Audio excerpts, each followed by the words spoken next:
Una cálida bienvenida para todos los que estén escuchando.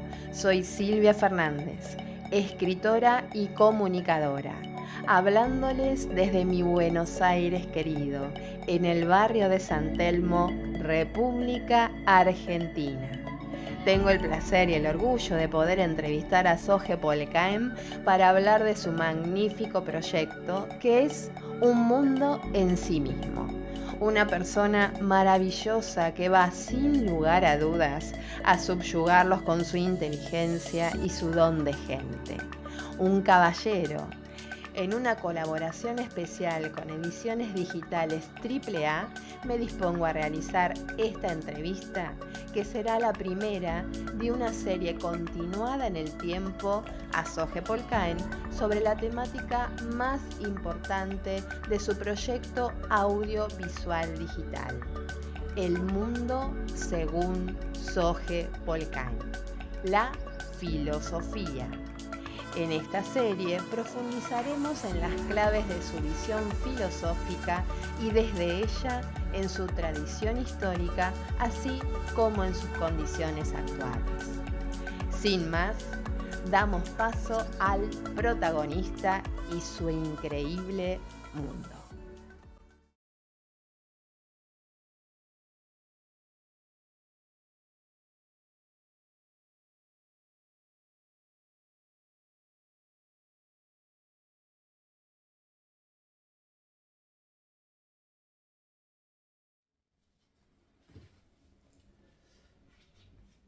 Bueno, gracias Silvia por tu introducción, ¿no? Es recíproco. Te agradezco esta colaboración para El mundo según Soje Polcaem y bueno, yo también no tendría más que buenas palabras que decir de ti, porque eres una gran profesional, eres una muy buena persona y es una persona que da todo lo que tiene y todo lo que puede de sí, y sobre todo en el sentido positivo de la palabra, ¿no? Así que bueno, vaya por delante mi agradecimiento personal y muy sincero hacia tu persona.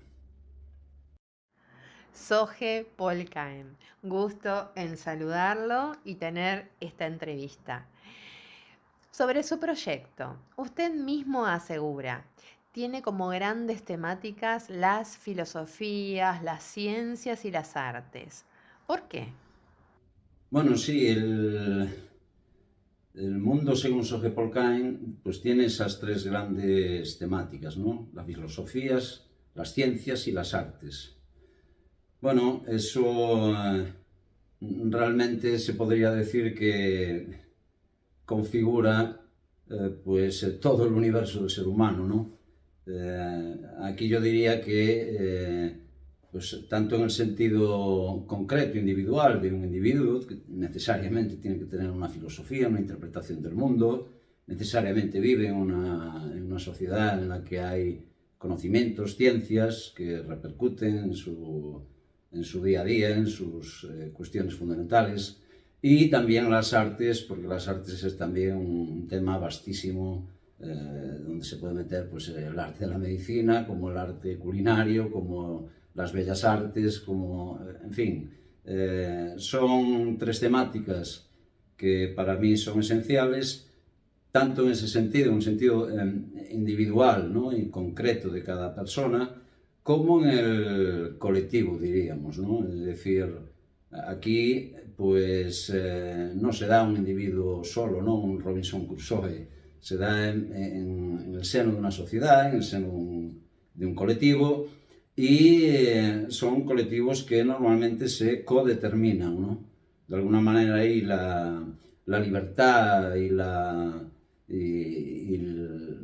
moral y la ética un poco están en juego, ¿no? En ese sentido, pero bueno, colectivamente también existe esto que llamamos las filosofías, las ciencias y las artes, es decir, toda civilización, toda cultura, todo estado, todo país, toda tribu, todo linaje, toda familia, pues en el fondo está dotado de una serie de visiones, de pensamientos, de ideas, que al final repercuten evidentemente en el ser humano. Y en este sentido, bastante más de lo que creemos, ¿no? Y bueno, ese planteamiento del proyecto del mundo según Jorge Polcáin, en esas tres grandes temáticas, pues lógicamente es trascendental, ¿no? Cuando lo diseñé, vaya. Luego, yo diría que hay una cuestión que ya es más de tipo personal, ¿no? En el sentido de que pues estamos hablando de las tres grandes temáticas que fueron mi vocación. Yo no tuve, digamos, una carrera académica, yo quise estudiar, pero no pudo ser, y bueno, pues quedaron ahí esas tres grandes temáticas como una cuestión que he tratado de cultivar de manera autodidacta, ¿no?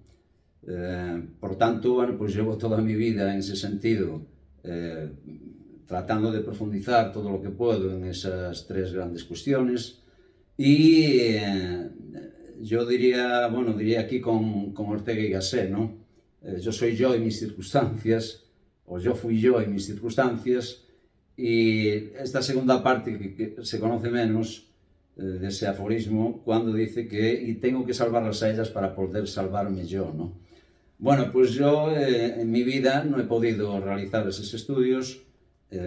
Mis padres me orientaron hacia el mundo laboral y fue precisamente, digamos, pues todo ese encaje de mi vida en el mundo del trabajo, en la propia vida, lo que yo llamaría mi verdadera universidad, ¿no?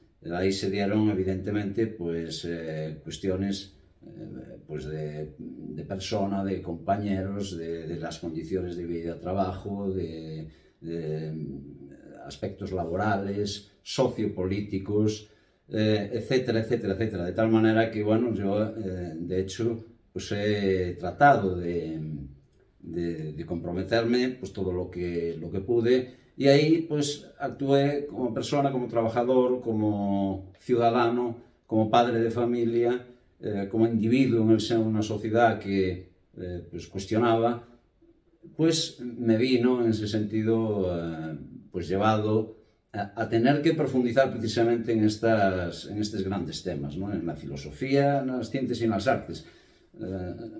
Sobre todo en la filosofía, ¿no? Porque cuando tienes cargos de responsabilidad como los he tenido yo, evidentemente pues tienes que estudiar a fondo todo lo que puedes de lo que hay en juego, ¿no? Y aquí pues había en juego evidentemente muchas cuestiones que afectaban al contexto donde yo vivía, a mis compañeros, a las ciudadanías de esta comarca, de esta gran ciudad que es Ferrolterra, ciudad de la Ilustración, y que pues estaban en juego, ¿no?, también en mi caso. Así que bueno, esa es otra de las razones, digamos aquí, más personales, ¿no? Y la última quizás, pues es porque yo quiero que con este proyecto del mundo según Jorge Polcáin, y a través de esas tres grandes temáticas que queremos y quiero operar en todas las plataformas digitales posibles, las más fundamentales evidentemente, YouTube, Facebook, Instagram, bueno, todas estas, ¿no? Decía que la tercera razón de esas tres grandes temáticas es tratar, porque ese es el espíritu del proyecto, tratar de poner en liza, en dialéctica, en correspondencia, pues unas formas de pensar con otras, unas formas de filosofar con otras, unas formas de hacer ciencia y arte con otras, ¿no?, distintas. Y aquí con un sentido muy pragmático y ya se puede decir decidido, ¿no?, decantado, pues lo hago dirigido hacia el mundo hispano o latinoamericano, podríamos decir. ¿Por qué? No tanto por el europeo también, evidentemente me preocupa. España está inserta en la Comunidad Económica Europea, está inserta en el Tratado de la OTAN, y bueno, en ese sentido no soy una persona despreocupada de todo eso, pero por razones de... Se suele decir que el lenguaje pues es el vehículo o el medio universal, pero el idioma es el lenguaje histórico, o dicho de la misma manera, viceversa, el lenguaje histórico pues es el idioma, ¿no? Y en el idioma en el que yo me he visto, en la sociedad en la que estoy inserto, pues es el idioma español, y creo que es muy, muy, muy importante recobrar precisamente, en todos los sentidos, pues toda esa importancia del gran acervo histórico, filosófico, religioso, político, económico, cultural, artístico, científico, que nos une con estos compañeros, amigos, que hablan el mismo idioma que nosotros. No es de recibo que le echemos para atrás, ¿verdad?, en el uso del castellano y en el uso del español, cuando realmente estamos hablando del idioma, más o menos, no tengo el dato exacto, pero el segundo o tercer idioma más hablado del mundo. Y en el caso digamos, de la parte de Latinoamérica, de la comunidad latina en Estados Unidos, que ahí confronta evidentemente y chocan esas culturas con el mundo anglosajón, con el mundo protestante, con la economía fundamentalmente capitalista de un imperio que es Estados Unidos, pues yo le veo una suma importancia a todo eso para poder poner, repito, en diálogo, en correspondencia, pues nuestras formas de pensar, ¿no? Creo que descuidar ese aspecto es equívoco, ¿no? En mi caso está claro que yo me decanto, sin dejar de darle importancia también, evidentemente, pues yo soy mucho de la L, de la Y, de la influencia romana, de la influencia católica, de la influencia europea, etcétera, etcétera, del mundo occidental que se llama hoy desarrollado, pues no miro por otro lado, no, yo estoy ahí, digamos, precisamente con estas tres grandes temáticas, tratando de penetrar en los pros y los contras de eso, ¿no? Bueno, pues yo me decanto definitivamente por esa opción, ¿no? Me parece importantísima. El inglés, el chino y el español, pues serán los tres grandes idiomas que dominen lo que es el mundo que más digamos, nos afecta, ¿no? Entonces, bueno, en este proyecto yo he intentado con esas tres grandes temáticas, por esta última razón, ¿no?, que es una razón fundamental, pues tratar de ir acercándome ahí. De hecho, hay un concepto que yo le he puesto galaxia, ¿no?, dentro del mundo, del universo, de la Unitudo Rerum, que sería el mundo según Soge Polkain, que eso tiene una concepción también filosófica.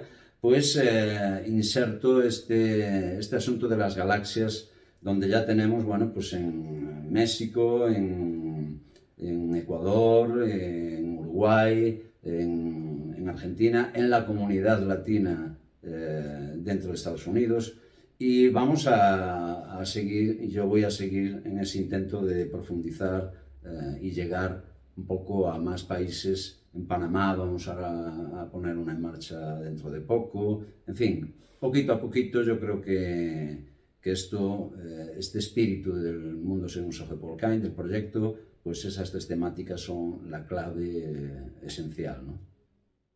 Centrándose entonces en la filosofía o las, como usted mismo indica, ¿cuál entonces sería su concepto aquí de filosofía? Bueno, ¿qué es para mí la filosofía? Pues es la pregunta del millón, ¿no? Digamos, por empezar, lo que sabe todo el mundo a nivel de alguien que estudiese mínimamente pues esta disciplina, pues yo siempre me baso, ¿no?, en ir cuando hay una cosa que me ocupa, me preocupa, me llama la atención intelectualmente, pues trato de ir a la raíz de la palabra, ¿no? Cuándo fue, cuándo empezó, porque evidentemente de filosofía no hablaron en en la era del Paleolítico, ¿no? Entonces, bueno, aquí las primeras dos cuestiones serían de índole histórico y etimológico, ¿no? ¿Dónde nació el término? ¿En qué contexto? ¿Y qué querían decir con eso, ¿no? Bueno, pues aquí la primera yo creo que es archiconocida, ¿no? Es decir, la filosofía etimológicamente pues, procede de dos vocablos de raíz griega, filo y sofos o sofía, o filia y sofía, que, bueno, en el caso de filo, pues filia es inclinación, amor, tendencia a, y sofías o sofos, pues es conocimiento, sabiduría, ¿no? Por tanto, ahí, bueno, pues hay, como para andar por casa, digamos, hay una verdadera definición ahí que funciona realmente en todos los sentidos, ¿no? A nivel didáctico, a nivel educacional y a nivel cotidiano, ¿no? De lo que es la filosofía mundana. Casi todo el mundo conoce esto, ¿no? Tiene además un origen evidentemente histórico que yo no soy un gran estudioso de esto, ¿no? Pero conozco las hipótesis posibles, ¿no? Además, en este caso, lo digo porque a mí me encantó. Fue por curiosidad, por casualidad, fue en la lectura de un hermoso libro que se llama Las consolidaciones tusculanas del filósofo Marco Tulio Cicerón, romano, donde pues ahí narra un episodio del gran Pitágoras, matemático, geómetra. Todos los grandes filósofos fueron geómetras, ¿no?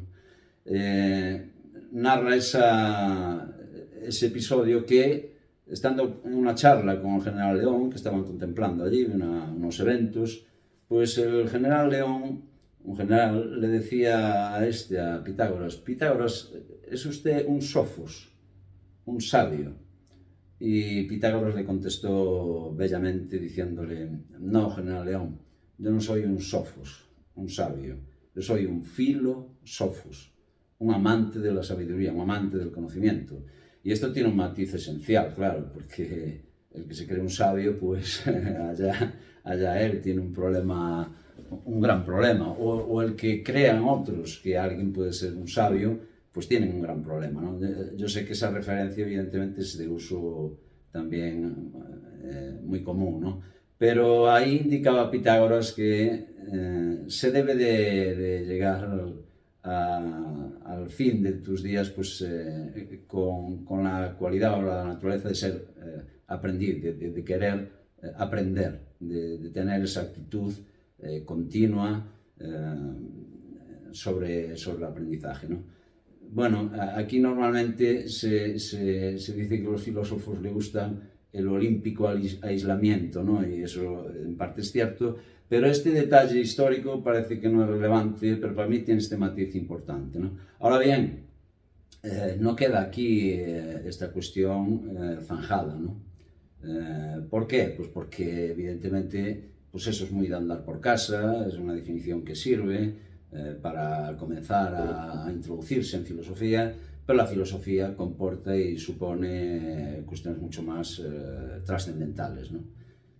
Yo diría que una de las primeras es precisamente el carácter radical y polémico de la filosofía. Es decir, hay un filósofo que dice, filósofo español, Gustavo Bueno, que dice que pensar siempre es pensar contra alguien. Bueno, pues yo creo que eso es así, aunque uno no lo quiera, ¿no? Se pueden poner ejemplos de distinta naturaleza. Aquí se me viene a la cabeza, pues, en fin, aquí la ternera es un animal doméstico que se domestica, se cuida, sirve también para los pastos, etcétera, etcétera, pero es un animal que se come, que hay toda una industria, una producción, una distribución, etcétera, etcétera. Sin embargo, en la India, pues una vaca pues, es sagrada. Y aquí, aunque uno diga, bueno, pero no hay polémica en eso. Bueno, sí, la hay, porque desde la concepción de un dios, desde la concepción de una cultura, de un tipo de educación, de cómo comer, etcétera, etcétera, pues se choca, se está en liza. Por tanto, el carácter esencialmente radical y polémico es evidente en la filosofía, porque la filosofía al final se traduce en todo, en formas de sociedad, con instituciones determinadas, materiales, una política determinada, unas instituciones con ellas, una justicia determinada también, una moral, una ética, pues una forma de educar, un sistema educativo, una cultura en general y una forma de proceder. Y esto choca, se pueden poner casos evidentes, ¿no? Cuando en el 11S pues, se estrellaron ahí pues esta franja de fundamentalismo árabe contra las Torres Gemelas, automáticamente la contestación del gran imperio que fue Estados Unidos era hacer una operación contra aquello, claro, se vieron atacados. ¿Y cómo le llamó a aquella operación? Pues justicia divina. Por tanto, ahí tiene connotaciones filosóficas, religiosas, políticas, estamos hablando de un imperio político, económico, cultural, social. Entonces, bueno, yo creo que el carácter necesariamente, además, y digo necesariamente porque es el que hace que las sociedades, pues sí, choquen, lleguen incluso a tener conflictos severos y muy serios, ¿no? Como hubo en la Primera y la Segunda Guerra Mundial, que es lo más cercano. Los hay más actuales también, ¿no? El caso de Ucrania u otros. Donde se ve claramente que ahí pues, las formas de pensar, las formas de creer, las formas de educar, etcétera, etcétera, se llevan al poder. Decía Cervantes en su Quijote, hay un gran episodio del Quijote donde se titula así, ¿no? Las letras y las armas.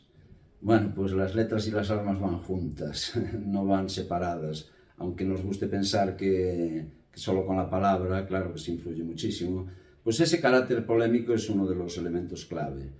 El otro es un carácter, diría yo, de la diferencia que yo aquí saco a la colación desde la tradición, lo que es la visión del propio Platón, ¿no? Con aquella alegoría hermosísima de la caverna, ¿no?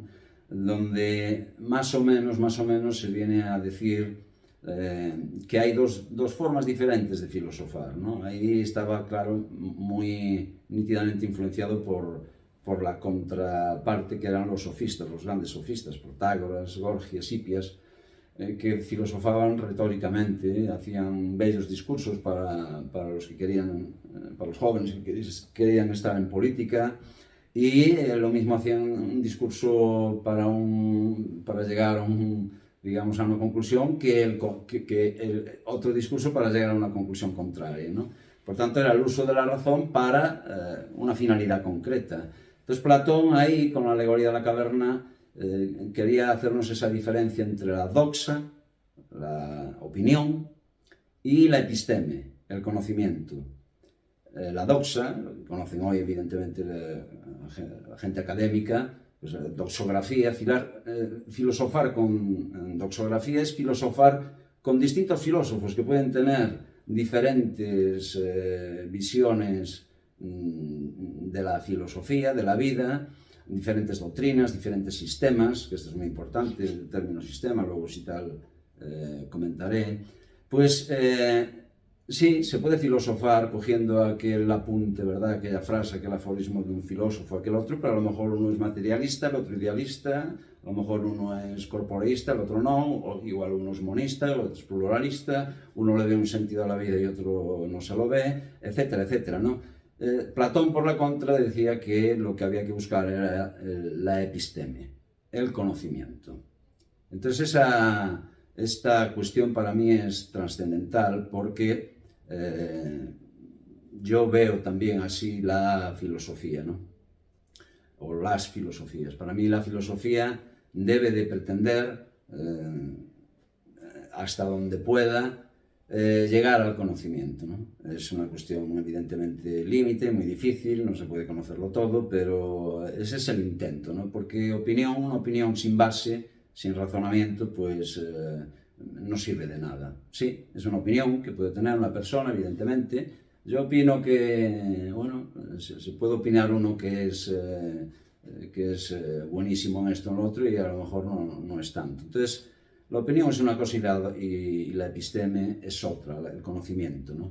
Esa alegoría precisamente llevaba a otra cuestión que para mí es fundamental y trascendental, ¿no? Y es que en la alegoría de la caverna, Platón nos narra ahí cómo los seres humanos están encadenados y viendo en una pared sombras, una serie de sombras, ¿no?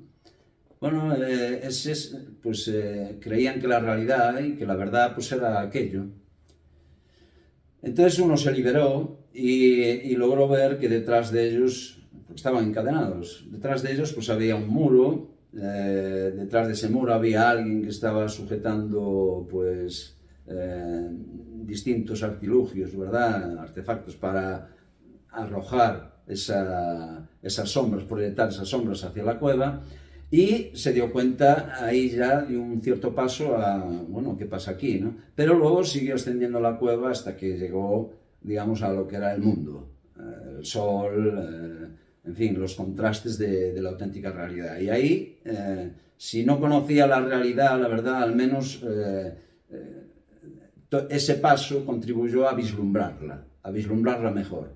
Y aquí hay un elemento fundamental para mí que es precisamente el del agere y el facere, el del pensar y el hacer, el del filosofar y el de poner en práctica. En esta alegoría de Platón, pues evidentemente este ser humano, no contento con ver o vislumbrar la verdad, la realidad, y que aquello eran proyecciones, copias inexactas de la realidad, pues no contento con ello, baja y trata de compartir con sus compañeros que aquello que están viendo pues no era la verdad, no era la realidad, que eran proyecciones y copias inexactas y manejadas de la auténtica realidad. Utilizo también aquí, porque es archiconocido, ¿no?, el ejemplo de la 11ª tesis de Marx, cuando decía que los filósofos ya se pasaron toda la historia interpretando, ¿verdad?, la realidad, y que era hora de transformarla. Entonces aquí también se ve ese elemento del agere y el facere. No vale de nada pensar si con ello no, de alguna manera, no materializas ese pensamiento en la realidad, ¿verdad? Esa imagen idílica del pensador, de que está ahí, ¿verdad?, sentado, solo, bueno, sí, forma parte, en cierto modo, de reflexionar, eso es evidente. Yo que soy una persona introvertida, vertida hacia adentro, como se suele decir, pues eso lo hago en muchas ocasiones. ¿Pero es eso filosofía? No, bajo mi punto de vista no. Quizás aquí la gran influencia en todo esto ha sido el aristotelismo, ¿no? Porque ese acto puro, motor y móvil, que él más o menos creyó que era lo que movía el universo, el todo, esa parte eterna, ¿no?, porque de la luna para la Tierra, pues estaba sujeta a degeneración, a generación y degeneración, ¿no? Entonces, bueno, pues digamos que Aristóteles ahí le fijaba una propiedad muy importante a ese acto puro, motor y móvil, que podríamos llamarle ya el primer dios filosófico. Y era que se dedicaba al pensamiento, a pensar que se piensa, ¿no?, al noesis noeseos. Entonces eso yo creo que derivó, bajo mi punto de vista, en una influencia bastante nefasta de creerse que filosofar pues es estar encerrado en una academia. Evidentemente es una labor encomiable, ¿no?, pero de creerse que filosofar es estar ahí, ¿verdad?, sujeto o en un estado, digamos, de aislamiento y analizando las cosas. No. Las dos cosas son fundamentales, porque es que además el ser humano opera con la realidad en la que está, opera con otros hombres, opera con objetos, opera con materialidades, y todo eso también le ayuda digamos, a mejorar su pensamiento, su conocimiento, Por tanto, ahí yo diría que, ejemplo así para acabar, son tan importantes las formas de pensar como las formas del hacer. Es tan importante el cerebro, la mente, el pensamiento, como se le quiera llamar, como las manos, como la práctica, teoría y praxis, digamos. Entonces, bueno, eso es así, muy a grosso modo, lo que yo diría de la filosofía. También se puede decir que nítidamente es un saber, digamos, de segundo grado. Es un saber que... ¿Por qué de segundo grado? Porque necesariamente tiene que beber de otras fuentes y de otros saberes. Especialmente a día de hoy, pues las ciencias, que son las que pueden, digamos, dar solvencia a una filosofía que no se sostenga en una base científica, difícilmente puede llamarse una filosofía, bueno, pues con estructura, con sistema y con una cierta solvencia y competencia, ¿no? Así que, bueno, pues es un saber de segundo grado, no es esta, ¿verdad?, visión idílica de que la filosofía está por encima de todo. No, que va. La filosofía, si no bebe de esos otros saberes, y en este sentido la filosofía, pues es, yo digo que es un saber intermedio. ¿Y a qué me refiero con esto? Pues un saber entre medio de otros saberes. De hecho, la filosofía nace en la Hélada griega, digamos la filosofía con mayúsculas, ¿no? Porque en medio de una sociedad llena de mitos, llena de dioses, luego de religiones, y de magia, etcétera, etcétera. Entonces, la filosofía en ese sentido, de la ciencia, la filosofía en ese sentido, pues es un saber entre medio de esos otros saberes, porque también esas eran formas de interpretar el mundo, de tratar de darle un sentido, una razón de ser a los acontecimientos, a los fenómenos, a lo que se veía. Evidentemente hoy, pues mitológicamente hay mitos, hoy en día hay mitos que funcionan y a todo meter, ¿no? Pero hoy nadie cree que la inteligencia pues es gracias a que Prometeo, ¿verdad?, le robó a los dioses el fuego y dotó con ello de inteligencia a los seres humanos. O nadie cree que una situación caótica pues devenga porque Pandora, ¿verdad?, abrió la caja equivocada, etcétera, etcétera. Se podrían poner mil ejemplos, ¿no? Por tanto, y luego, por ejemplo, se configura contra ese saber, que era un saber que evidentemente, pues en la época, las culturas que eran muy mitológicas, evidentemente era una forma de interpretar el mundo y lo que tenían entre manos, ¿no? No había conocimientos acerca de incluso causas físicas. Por ejemplo, un simple relámpago, pues era Thor, ¿verdad?, que enfadado en un yunque celestial, pues daba un martillazo. Hoy se sabe pues cuál es la verdad de qué es lo que produce un rayo, ¿no? Entonces es un saber entre otros saberes, un saber intermedio, y aunque parezca que no, pues se configura, porque los otros también son saberes, también ayudaron a que la filosofía se fuera, de algún modo, elevando, saliendo a la superficie y consolidándose, ¿no?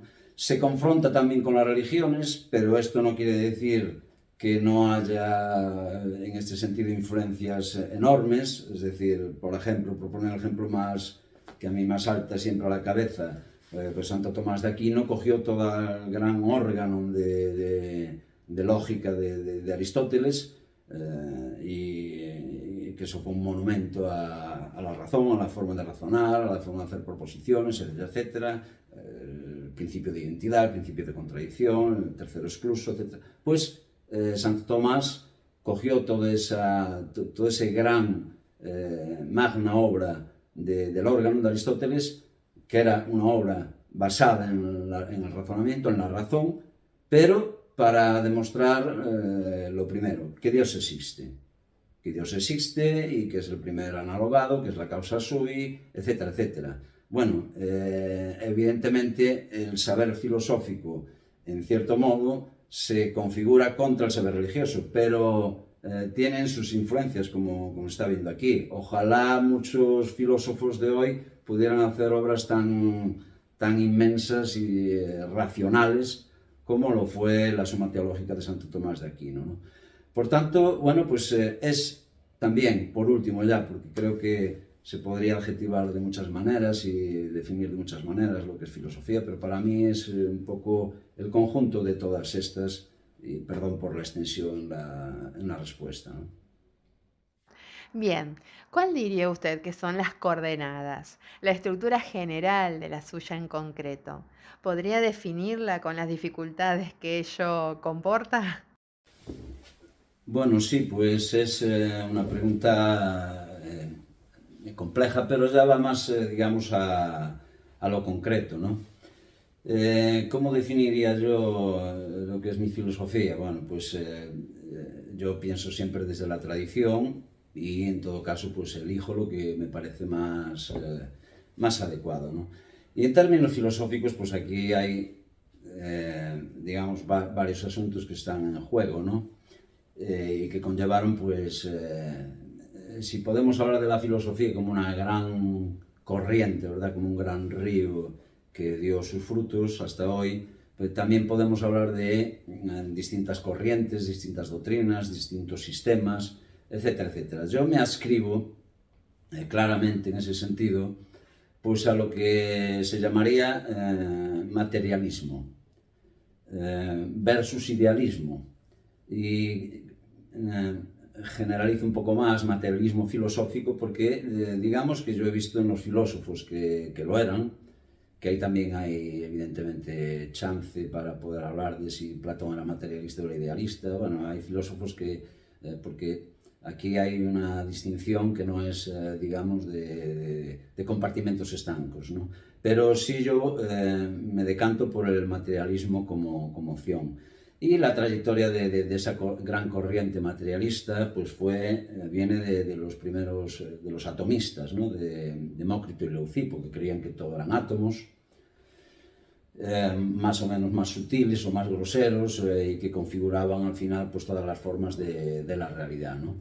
De ahí se puede hablar, yo hablo de un Platón materialista claramente en algunos aspectos, al igual que Aristóteles también en otros sentidos, y después ya pues Epicuro. Epicuro, por ejemplo, a mí me parece una figura trascendental en ese sentido, porque, bueno, pues Epicuro no creía en los dioses, Epicuro tenía eso que llamamos una eudaimonía, una concepción de la felicidad, más o menos concreta, fundó esa institución del jardín de Epicuro, sobre dos conceptos que eran la ataraxia y la aponía, ¿no? Evitar el dolor y conseguir la tranquilidad, la serenidad de alma, ¿no? Todo eso junto con el tetrafármaco, que eran conceptos, bueno, no me voy a parar aquí. Epicuro pues es también de esa tradición materialista y yo he bebido de él muchísimo.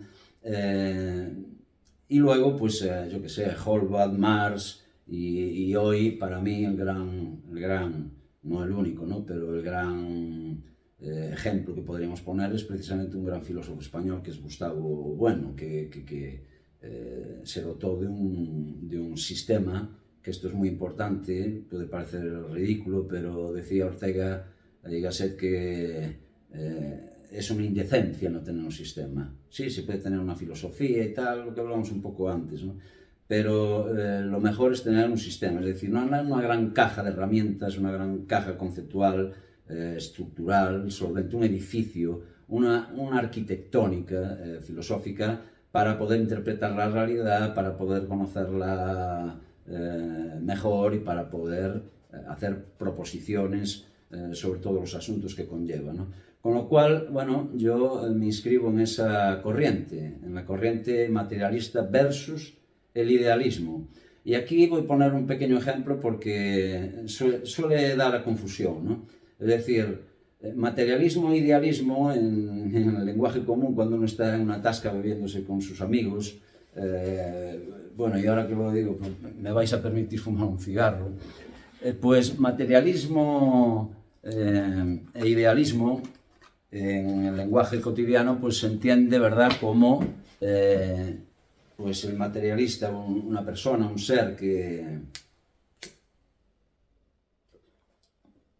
que es interesado en lo pecuniario, que tiene pues, intereses espurios, o el idealista que todo lo contrario, que es una persona que tiene altos ideales, que tiene altas metas, que es utópico, etcétera, etcétera, etcétera. Bueno, pues en términos filosóficos realmente no tiene absolutamente nada que ver, pero nada que ver. Aquí la distinción básica, la más central, la más esencial es que el idealismo parte de que el mundo, la realidad, la configura la idea, es decir, la idea, un espíritu, algo similar, es el que hace materia, es el que hace este mundo, es el que hizo esta realidad. Y por tanto la idea es lo primero, y la idea configura materia en todos los sentidos. Esa es la base fundamental del idealismo, y la materialista no. La materialista parte de la base de que es la materia, la que existe, la que es, la que está, y todo lo demás son fenómenos de ella. Son fenómenos, expresiones de esa materia, ¿no? Desde la más simple hasta la más compleja. Y tanto es así que, bueno, pues los fenómenos de las ideas, de los conceptos, de las creencias, de todo esto, pues el materialista parte de la base de que ese fenómeno se da desde la materia, no viceversa. No es la idea la que configura. Lo que pasa es que luego, efectivamente, la materia tiene en la forma del ser humano, luego, pues, formas de cultura, formas ideológicas, etcétera, etcétera, y eso configura también realidad. Eso es así, ¿no? Pero en primera instancia el materialista piensa que es la materia la que existe, no es creada, ¿verdad? No es por un acto puro, motor inmóvil, o por un dios, o por lo que sea, por una idea, sino que es la materia que está ahí. Y esto conviene una pequeña aclaración, porque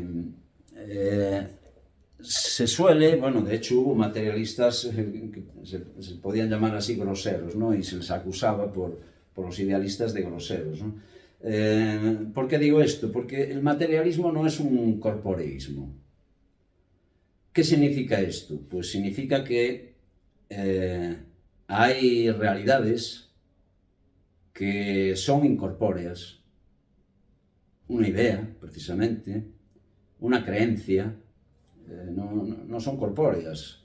Un dolor de muelas, yo siempre pongo ese ejemplo porque sobre las ideas y tal, pues parece que estamos hablando de algo muy sublime. Bueno, pues la realidad de un dolor de muelas es incorpórea. La distancia entre los cuerpos y otras muchas cuestiones son incorpóreos. Pero no son inmateriales. Proceden de la materia.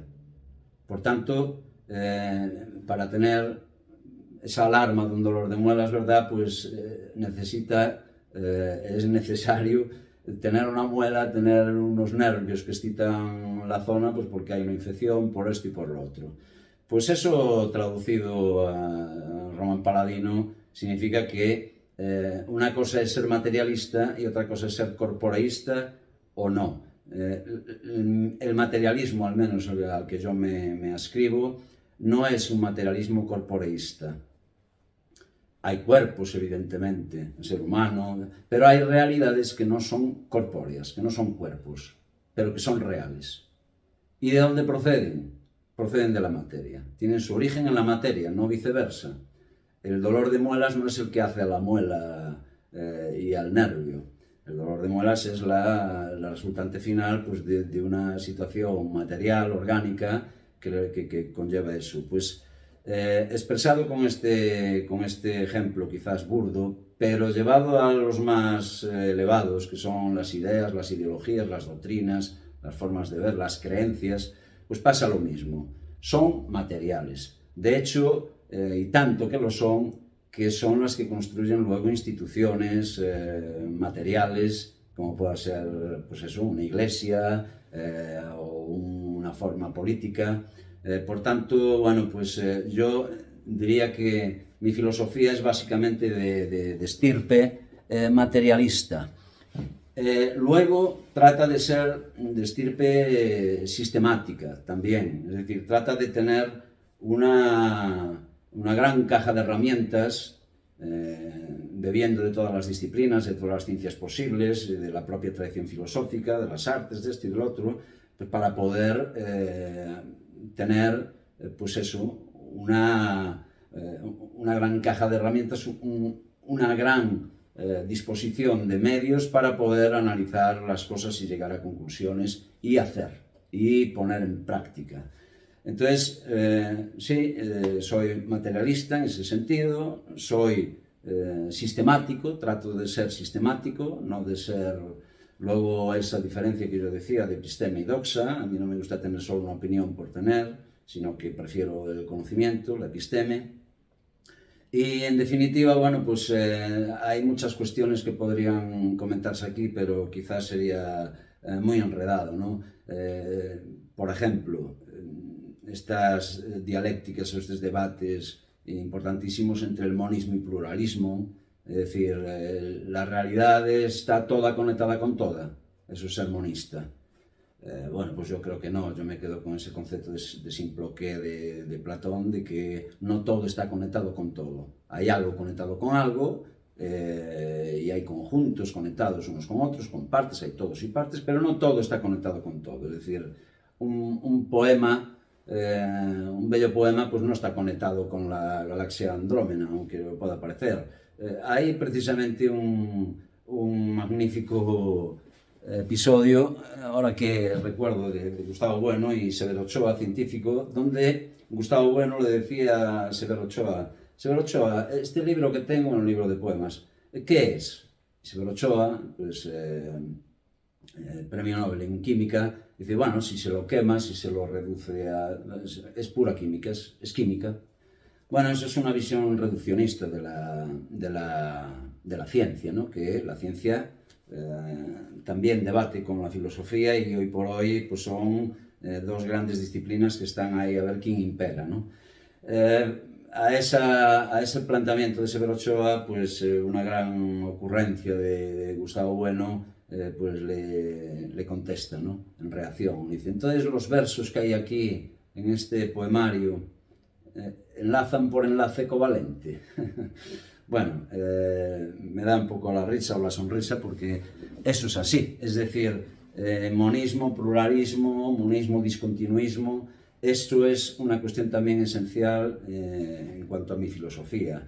Yo no soy monista, soy pluralista y discontinuista, es decir, la realidad me parece que es plural, que hay evidentemente unas influencias de unas con otras, pero no todo está conectado con todo, y tampoco viceversa. No hay cosas conectadas con otras, no. Ese es el otro extremo. Hay trabazones, hay grandes tapices de conexión entre unas cosas y otras, pero en definitiva, pues el que piense que todo está conectado con todo, podría hacerle la pregunta sobre este episodio, ¿no? ¿Acaso un científico químico, o un físico, o uno de biología, precisa para conocer la biología un poema? Una realidad que está en otro plano, que es distinta. Es una realidad cultural, es una realidad, en fin, artística. Bueno, pues yo creo que no hay una conexión, ¿no? Entonces, es un ejemplo quizás así, debido al episodio que comenté. Esas son así a grandes trazos, pero es muy difícil una filosofía que es pretendidamente de corriente materialista filosófica, que es pretendidamente sistemática, como la quiero yo, que es pretendidamente ligada a todos estos grandes debates, monismo, pluralismo y otros, ¿no? Y que eso, pues, se sacan conclusiones muy diferentes en todo lo que afecta después a la praxis de la filosofía. Afecta a la consideración de lo que es la política, de lo que es la moral y la ética, de lo que es, en fin, todo, la economía, absolutamente todo. A ver, en sucesivas entrevistas sobre esta cuestión sumamente compleja, hay que decirlo, trataremos de profundizar en cada uno de dichos aspectos, en sus matices y en su desarrollo, pero no sin antes advertir una curiosidad que quisiera despejar. ¿Cuál sería, pues, la importancia de esta materia en el conjunto de su proyecto?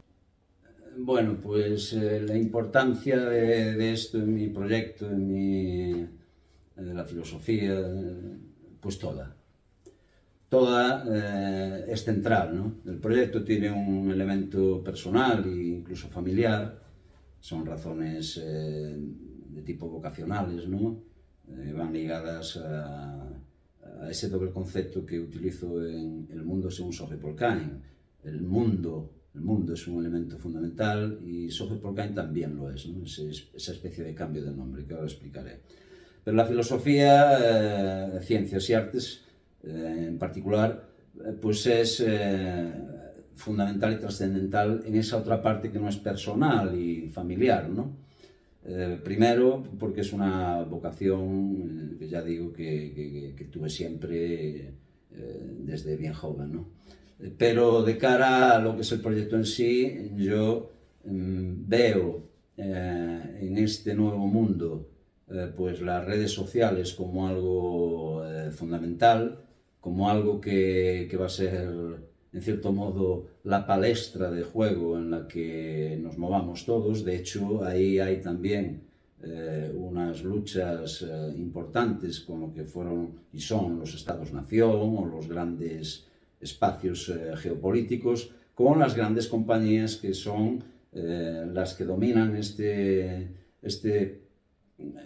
pues esta cavernita de Platón, ¿no? Esto que llamamos Internet, la realidad virtual, etcétera, etcétera, etcétera. Aquí hay grandes compañías que incluso están en contra en sus países, pues de sus propias administraciones políticas, ¿no? Veas el caso de Google, veas, etcétera, etcétera.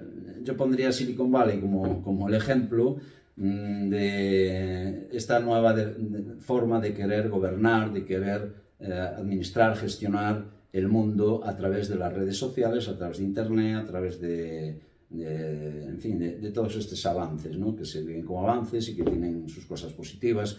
Yo digo siempre, por primera vez puedo acceder yo a ese sueño de los enciclopedistas, ¿no? de tener acceso al conocimiento. Pero esto es un medio, y un medio pues es como todo, depende de quién lo utilice, pues lo utiliza de una manera o de otra, ¿no? Yo soy carpintero y utilizo un martillo para hacer un bello mueble, pero otra persona lo utiliza para hacer daño a alguien, o para hacer daño a sí mismo o para otra finalidad. Este medio que son las plataformas digitales, Internet, todo esto pues va a tener cada vez más trascendencia, yo se la veo así, y por tanto la filosofía, en los sentidos que yo acabo de mencionar, pues es clave porque el medio que yo voy a utilizar precisamente son estas plataformas digitales, las redes sociales y todas estas cuestiones.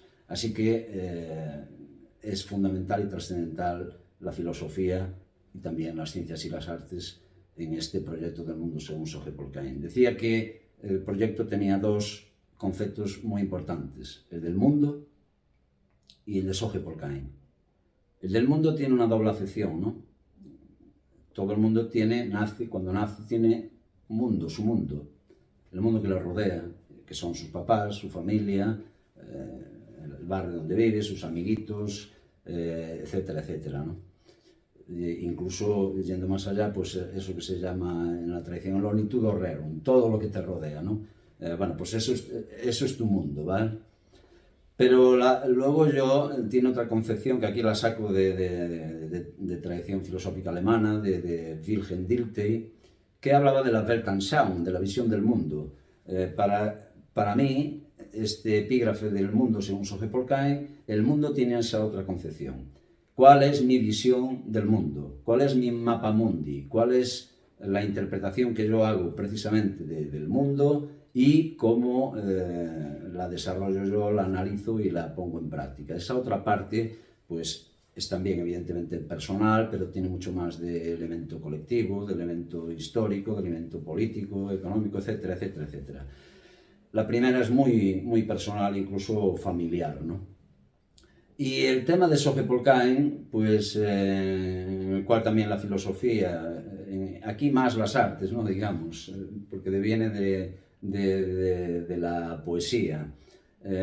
Yo tuve una vocación sobre la poesía a partir de una revelación, de una gran revelación doble, de un maestro que llevaba unos grandes poetas al aula, Julio se llamaba, un maestro, digo maestro y no un profesor, ¿no? Hago esa distinción. Y desde el primer momento, pues aquello me cautivó.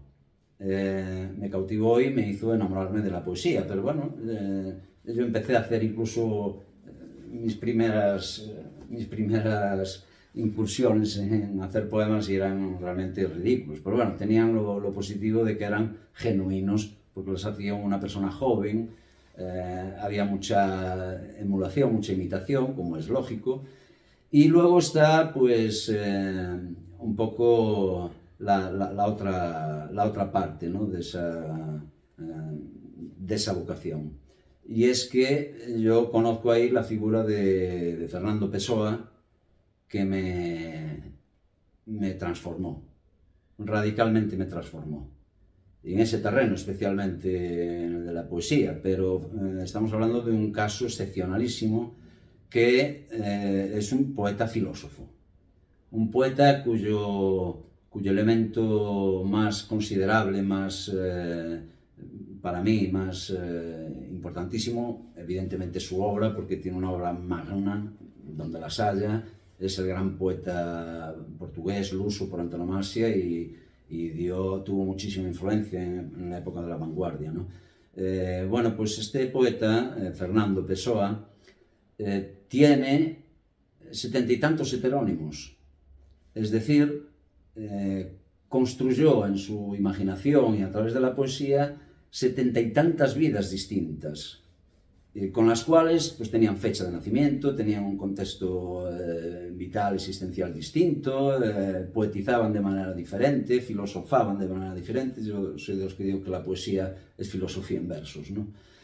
Pues eso es un caso excepcional donde los haya, porque el caso de los seudónimos pues es archiconocido, ¿no? O evidentemente el heterónimo, el hablar uno desde su propia persona, ¿no? Seudónimos, recientemente hubo un premio en el que se presentaron 3 hombres y ganaron con el seudónimo de una mujer, un premio importante aquí en España, ¿no? de novela, de literatura. Y este es un caso excepcional que a mí me influyó sobremanera, en los dos sentidos, en el de la filosofía y en el de la poesía. Si soy poeta es por Fernando Pessoa y por ese maestro, y si soy filósofo lo es por empezar a beber también textos, entre ellos poéticos, que son altamente de corte filosófico. Es curiosísimo este caso. Tal es así que yo he visitado Lisboa para conocer el entorno y la realidad hipotética de Fernando Pessoa, y me encuentro con que estaba enterrado, como un homenaje total del país y de Lisboa en concreto, su realidad inmediata, está enterrado con sus 70 y tantos heterónimos en la Basílica de San Jerónimo, si no recuerdo mal. Entonces, bueno, pues Soje Polkain no es un heterónimo, no es un seudónimo, es un intento de poner en la superficie lo que fue mi vocación poética en este sentido. Y por tanto jugué con mi propia identidad, ahí está el truco, con mi propia identidad para sacar este nombre un poco enrevesado, casi suena a nórdico. Algunos me dijeron, si te parece el nombre este de Søren Kierkegaard, el gran filósofo también, ¿no? Existencialista. Bueno, pues la razón del Soje Polkain es esta, ¿no? Es la filosofía, pero muy especialmente aquí la poética. Así que, bueno, sí, tiene esto muchísimo que ver con mi proyecto y es trascendental las tres cuestiones, las tres temáticas, y aquí de influencia cardinal la filosofía, las ciencias y las artes en este hombrecillo que está aquí, que trata de hacer un proyecto, bueno, lo más solvente posible, de la mayor calidad posible que yo pueda, ¿no? Y que esté en mi mano. Y nada más, Silvia. Con esto te agradezco nuevamente esta colaboración y bueno, espero que no sea la, la última, ¿no? Un saludo a todos de Soge-Polcaen. Y llegamos al final de esta primera entrevista. Dejamos para futuras entregas el desarrollo de las cuestiones fundamentales que no he explicado aquí e intentar hacernos ya una idea más concreta y concisa de cada uno de los aspectos que nos ha expuesto. Muchas gracias por esta entrevista introductoria a esta cuestión central de su proyecto, El mundo según Soge-Polcaem. Ha sido un verdadero placer y un privilegio. Hasta la próxima entrevista.